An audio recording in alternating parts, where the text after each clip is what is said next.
y entonces le vendían la granja por un demonio del demonio. Hey, ¿qué tal, gente de YouTube? Bienvenidos a un nuevo video en el cual yo te voy a explicar la historia del mejor estafador de todos los tiempos. Vamos allá.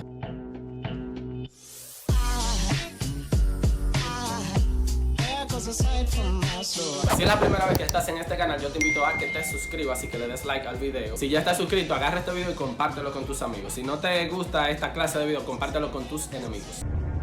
El mejor estafador de todos los tiempos se llama Viktor Lustig. Este señor nació en el año 1890 en el Imperio Austrohúngaro. El Imperio Austrohúngaro, específicamente donde él nació, hoy se conoce como lo que es República Checa. El tipo era un genio para engañar, o sea, él desde sus primeros años ya vivía metiéndose en problemas, engañando gente, estafando gente. Él empezó su carrera como estafador en los casinos, cuando engañaba a la gente, truqueaba las máquinas, truqueaba las cartas, y por eso se buscó muchísimos problemas. El tipo también era un pícaro con las mujeres, o sea, en una ocasión en un casino se puso a enamorar a una muchacha que está lamentablemente casada, y esto le causó que el esposo de la muchacha estaba por ahí, pelearon y le hicieron una cicatriz en la cara, o sea, así, tipo Scarface. ¿Qué pasa con Víctor? Que Víctor era un genio de las palabras. Él tenía una habilidad innata para engañar a la gente, porque él hablaba con fluidez, siempre guiaba la conversación a donde él quería. El tipo hablaba como 5 idiomas, o sea, el tipo era un genio para las palabras.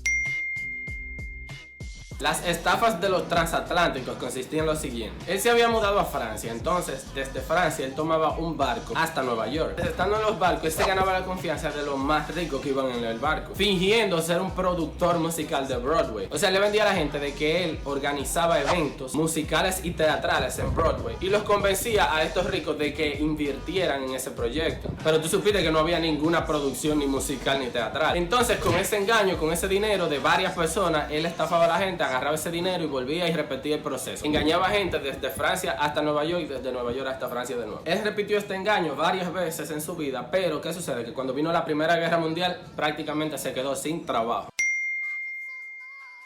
Vamos a ver ahora cómo él engañó un banco de Estados Unidos. Él llegó al banco y se hizo pasar por un adinerado europeo, que lógicamente le van a creer por su acento, porque aunque él hablaba 5 idiomas, tenía su acento europeo. ¿Qué pasa? Que él le decía al banco que él quería comprar una granja y que la iba a pagar con acciones de unos Liberty Bonds. Que los Liberty Bonds eran como unos bonos de guerra, que le servía a varias compañías para no quedarse en quiebra, aunque el país estuviera en guerra. Estos Liberty Bonds sí, él lo compró legalmente, con el dinero que ya se había ganado estafando a los demás. Entonces, ¿qué pasa? Que al banco le interesaba esas acciones, o sea, esos Liberty Bonds. Pero ¿qué sucede? Que él le decía al banco que él necesitaba, aunque sea $10,000 para empezar a manejar la granja, porque él lo que quería era retirarse de Europa, vivir en Estados Unidos y formar su granja, o sea, vivir de la granja. A lo que el banco obviamente también le prestaba los $10,000. Pero aquí es donde viene la estafa. En un descuido de las personas del banco, él lo que hacía era lo siguiente, que él cambiaba los folders, quedándose así con la granja, los Liberty Bonds y el préstamo. Pero ¿qué sucede? Que el banco luego se dio cuenta de esto, y aquí es donde viene la genialidad de este hombre. El banco fue donde él, o sea, ellos contactaron a un detective privado para seguirlo y ubicar a donde él se encontraba. Cuando por fin logran retenerlo y ubicarlo, el detective privado llama a las personas del banco para que vayan a donde él está. Cuando ellos llegan.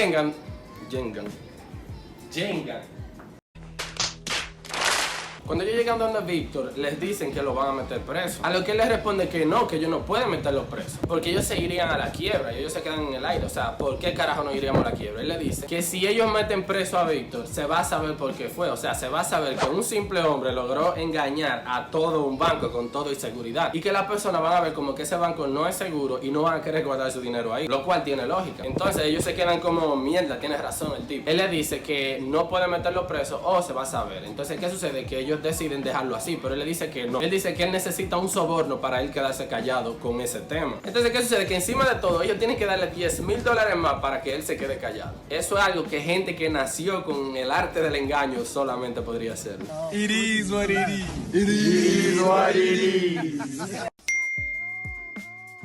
Ahora vamos a ver su estafa más conocida, la venta de la Torre Eiffel. Resulta que Víctor regresó a París en el año 1925, y en esos primeros días que él había llegado, él leyó un artículo en el periódico que decía que el costo de mantenimiento de la torre era bastante elevado, que ellos necesitaban casi 60 toneladas de pintura para pintar la torre, y que por eso se rumoraba que podría ser desmontada de la ciudad. ¿Qué pasa? Que en ese momento en el que él lee eso, él pensó en dinero y en cómo él podría sacarle dinero a esta noticia. ¿Qué pasa? Que él tenía un amigo de Estados Unidos que vivía en Francia, que era un falsificador de documentos. Entonces él falsificaba, mi amor.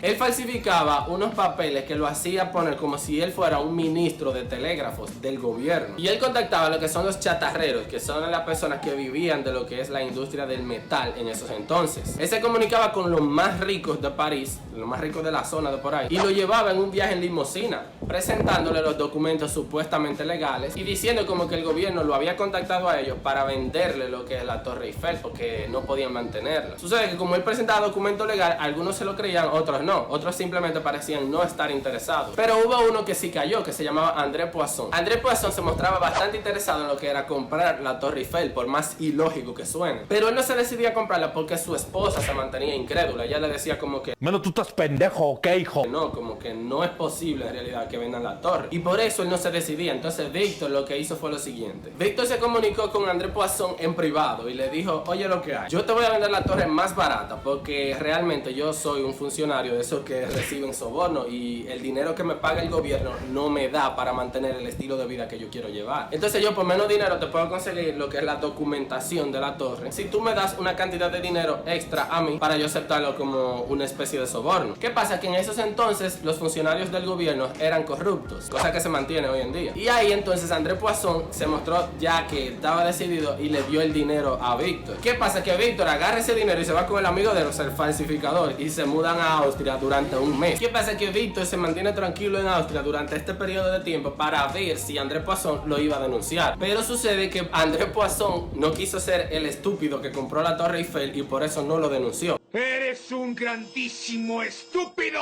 Por lo que Víctor hizo lo siguiente, él volvió a París a repetir la misma hazaña. Y allí él hacía lo mismo de nuevo, o sea, él se presentaba como el ministro de telégrafo, le repetía lo mismo, le daba un paseo en limusina alrededor de la torre. Y aquí hubo otra persona también que se la compró. Pero ¿qué sucede? Que esta persona sí lo denunció, por lo que él se vio obligado de mudarse a Estados Unidos de nuevo. Víctor tenía demasiado dinero, ¿verdad que sí? Pero él no le importaba simplemente vivir bien con el dinero que él tenía. O sea, lo de él era una pasión por el engaño, o sea, él le encantaba estafar gente. A lo que viene su siguiente estafa. La estafa de la caja de dinero consistía en lo siguiente. Víctor agarraba y construía una cajita como de madera, ¿verdad que sí? Entonces en la caja de madera funcionaba como si fuera una fotocopiadora. ¿Qué sucede? Que él decía que esa caja de manera.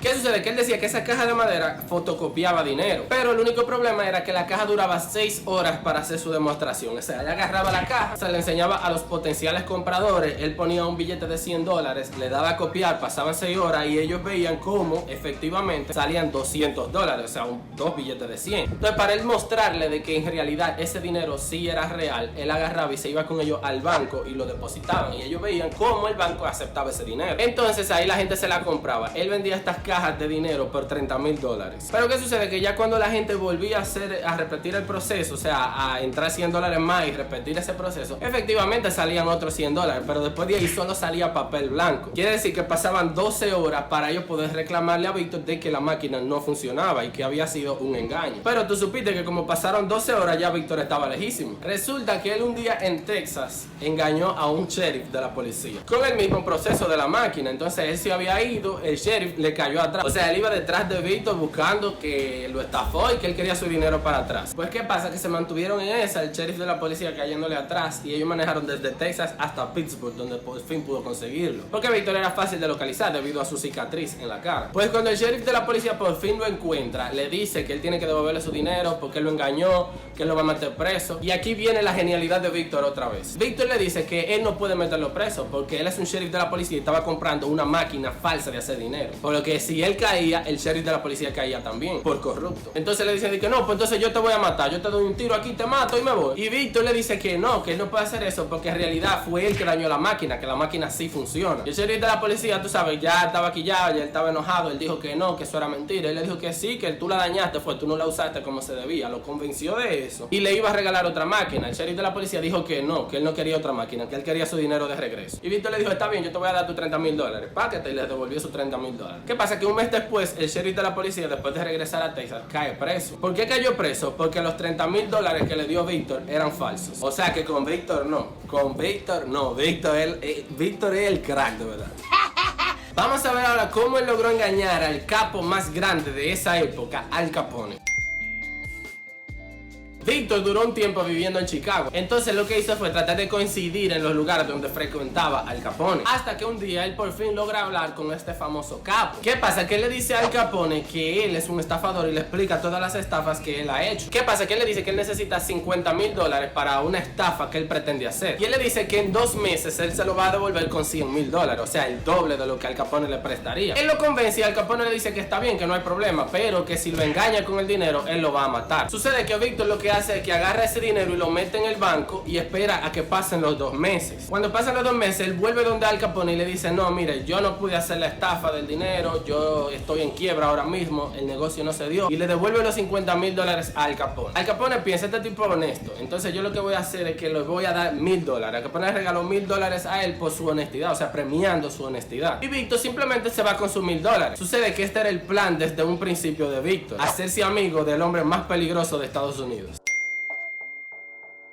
Vamos a ver ahora la caída de Víctor Lustig. Ya habían pasado varios años él viviendo en Chicago y siendo amigo de Al Capone y frecuentando los mismos lugares. Entonces había pasado cierto tiempo desde su estafa de la Torre Eiffel. Él volvió a París con la esperanza de que allá ya se había borrado eso, porque en esos entonces no se tenía tanto un registro como hoy en día. Pero cuando él llegó allá se dio cuenta que aún seguían buscándolo y volvió de nuevo a Estados Unidos. Esta vez él se mudó a Nebraska y allá se hizo amigo de un farmacéutico y un químico. Entonces ellos diseñaron lo que era una gran máquina de falsificar dinero. Esta vez no era simplemente por $30,000 como él hacía con la caja rumana. Ya lo de esto era mucho más ambicioso y era una estafa a gran escala. Ellos se pusieron en ese meneo, fabricaron cientos y cientos de miles de dólares. Pero aquí viene cómo fue la caída de Víctor. Sucede que en esos entonces él era novio de una muchacha que era dueña de un burdel. Sucede que la tipa se entera de que él le está siendo infiel con otra muchacha. Entonces esta mujer, enojada, despechada, lo que hizo fue que llamó al FBI y los delató a los 3. Sucede que Víctor se encontraba en Nueva York en esos entonces. Entonces cuando el FBI le cayó, lo agarraron y se lo llevaron y lo investigaron, lo interrogaron. Entonces el tipo le dice que él no tiene nada que ver con eso, que él sí conoce al farmacéutico y al químico, pero que él no sabía que ellos estaban falsificando dinero. Pero ¿qué pasa? Hubo algo que lo delató. En su billetera él tenía una llave, y esta llave era de un casillero en la estación de metro de Nueva York. Entonces cuando ellos abrieron el casillero se encontraron $51,000 que era dinero falso del que ellos estaban falsificando. Entonces ahí cayó Víctor. ¿Qué pasa? Que a él lo meten preso. Cuando le dictan sentencia, entonces en la prisión donde él se encontraba había un pasillo que le decían la tumba, que eso simulaba como si fuera una tumba egipcia. Entonces ese pasillo daba hacia una ventana. Él simplemente el primer día de prisión, él agarró y se metió por ese pasillo, se llevó las sábanas de su cuarto y se tiró por la ventana. ¿Qué pasa? Que cuando él se tira por la ventana, antes de tirarse, él escribe su nombre: Víctor Lustig, genio y artista del escape. Y él deja esta nota para que la gente sepa que él se fugó y que es un genio, o sea, el tipo con él no se puede. ¿Qué pasa? Que él había escapado de Nueva York, pero esa libertad no le duró mucho, ya que a los 27 días fue capturado de nuevo. Y esta vez sí se declaró culpable. Sucede que lo agarran y lo meten preso en la máxima prisión de seguridad en Azkaban.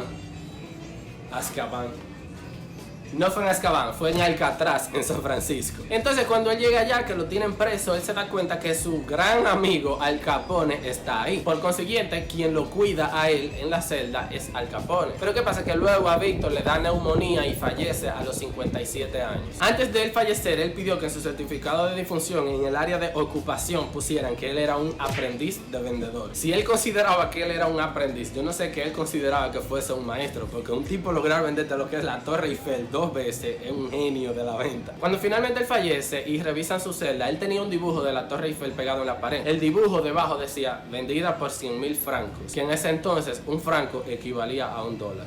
Y nada, gente, ese fue el video de hoy. Yo espero que te haya parecido interesante lo que es la historia de Víctor Lustig, el mejor estafador de todos los tiempos, el tipo que engañó a Al Capone, el tipo que vendió la Torre Eiffel 2 veces, o sea, el genio del engaño. Si te gustó el video, dale like y comenta ahí abajo cuál tú crees que fue la mejor estafa de Víctor Lustig. Para mí la favorita fue la de la máquina rumana, porque él engañó al policía de nuevo y de nuevo y de nuevo. O sea, el tipo, un cerebro, para lo mal hecho, pero era un cerebro. Si te gustó el video, vuelvo y te repito, comparte este video con un amigo. Si no te gustó, compártalo con un enemigo, y así tú me ayudas a crecer. Ya tú sabes.